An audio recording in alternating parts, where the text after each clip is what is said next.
talking about unit or lesson 5.5, which is all about inequalities in one variable.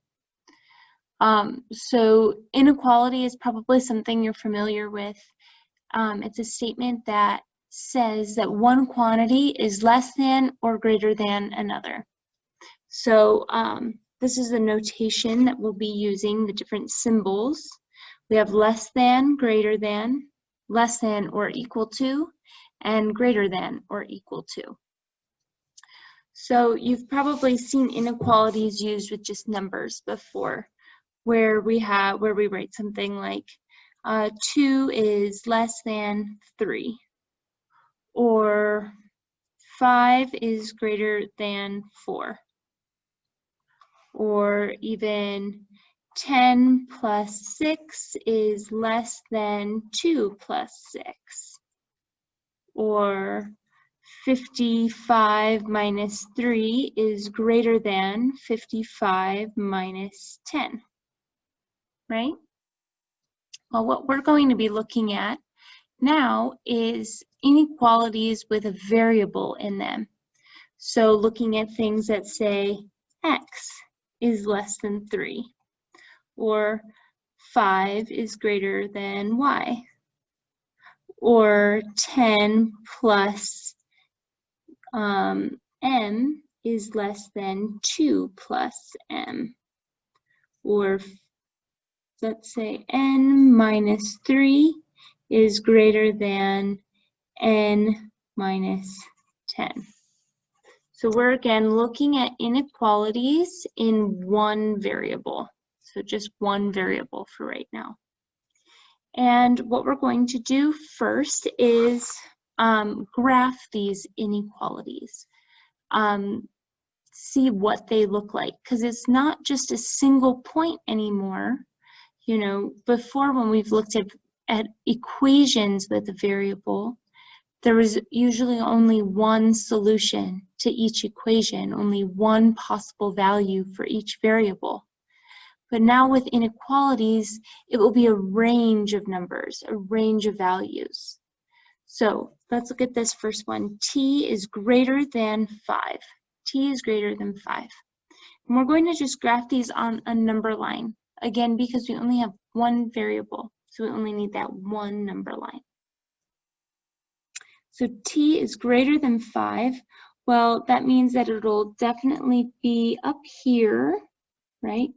And we plot these inequalities on a number line using something called array. Array looks like this. And at the end of one ray is this arrowhead, which means it just keeps going and going and going. And then at the other end of the ray will be a circle. And there's either going to be this open circle, or we'll have a closed circle. This open circle means that we don't want to include that point, whatever point it's over. And it's going to match up with this greater than, or less than, or greater than symbols. Then this closed circle means that we do include whatever point it's on. And that will be less than or equal to and greater than or equal to. So since we're saying T is greater than 5, but since there's no equal sign, it can't be 5. It has to be everything just beyond 5.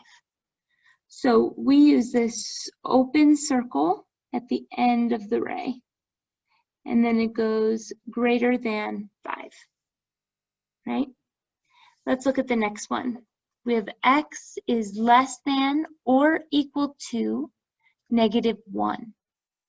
So I find my -1, and now this time it can be less than or equal to. So it can be -1 or anything less than -1.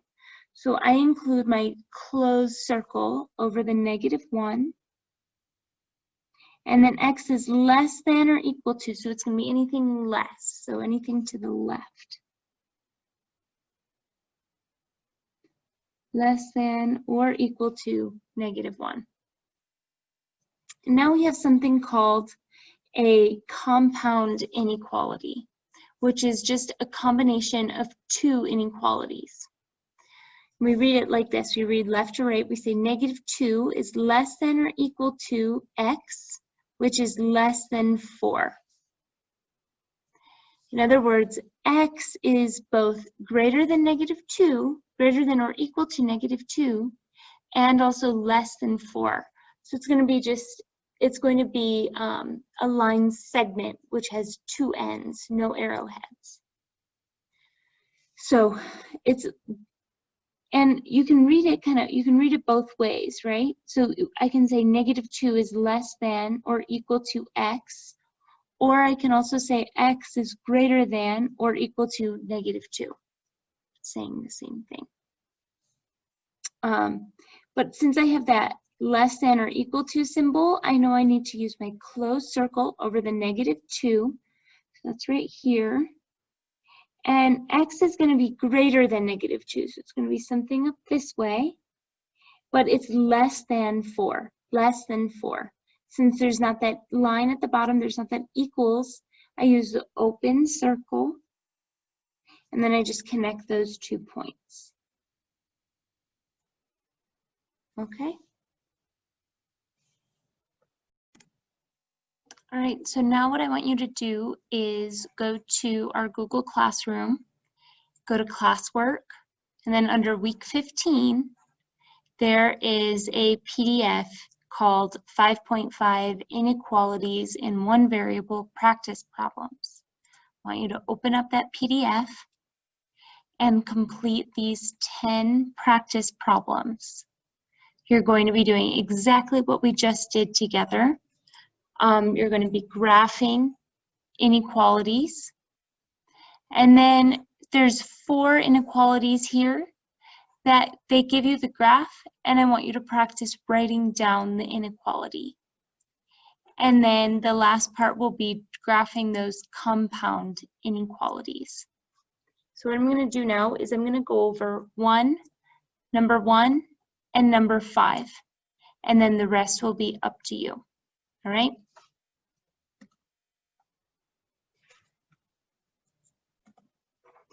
All right, so let's take a look at number 1 and number 5 from our practice problems. So number 1, we are given an inequality and we're asked to graph that inequality. This inequality says n is less than or equal to -4. I want you to pause the video first and give it a try on your own. Just sketch out whatever you're thinking and then come back and I'll go over it. All right, so for n less than or equal to -4, I'm going to find -4 on my number line. So I go down, I go to the left of 0, so 1, 2, 3, 4. And since this says less than or equal to, that means I get to include 4 as well. So I'm going to make a circle, closed circle, and then n is less than or equal to less than. So less than would be to the left of that -4. And I'm going to use a little marker just to make it a little more clear. There we go. All right, and then that's that. For number 5, we have an inequality given on a graph and we're asked to write it out. So I can see that this, whatever variable it is, it's going to start at -6, 1 greater than -7. And it has a closed circle, so that means I'm going to use either less than or greater than and equal to. Less than or equal to or greater than or equal to. And it's going to be greater than or equal to -6. So I'm just going to pick a random variable. I'm going to pick x. And x is greater than or equal to -6. Okay? So you have 8 more problems like that to do. If you have any questions or any troubles with them, please let me know.